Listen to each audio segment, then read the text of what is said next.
Moses and God's people continued their trek through the wilderness on the way to their new home, the land that God had promised them.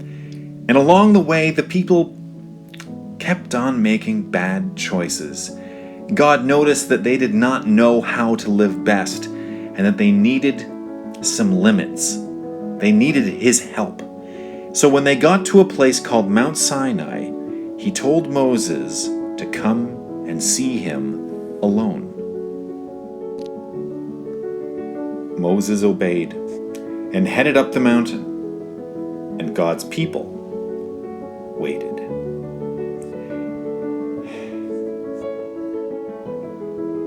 God's people waited and waited and waited. They waited for 40 days and 40 nights for Moses to come back. And as they waited, they got impatient, angry, frustrated, and did something really silly. They made for themselves a calf out of gold to be their god, a statue that could do nothing. The people bowed down before it and had a giant party. Meanwhile, up on the mountain, Moses was having an incredible encounter with God, talking to Him face to face. While he was there, God gave Moses 10 laws for His people.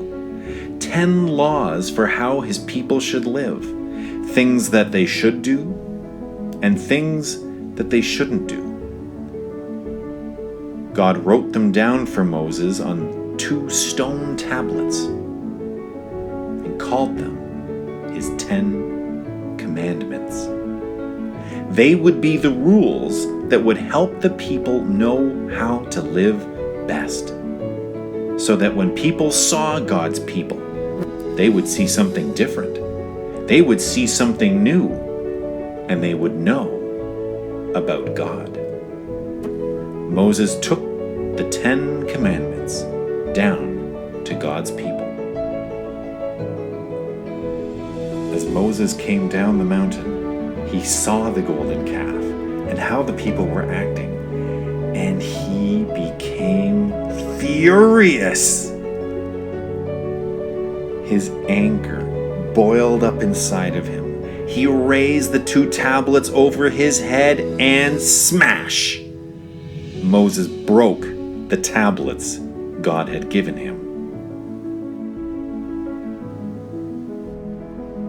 But God showed compassion, and He made Moses and his people 2 new tablets with His rules on them. His people turned from their mistake, listened to God's rules, and learned how He wanted them to live.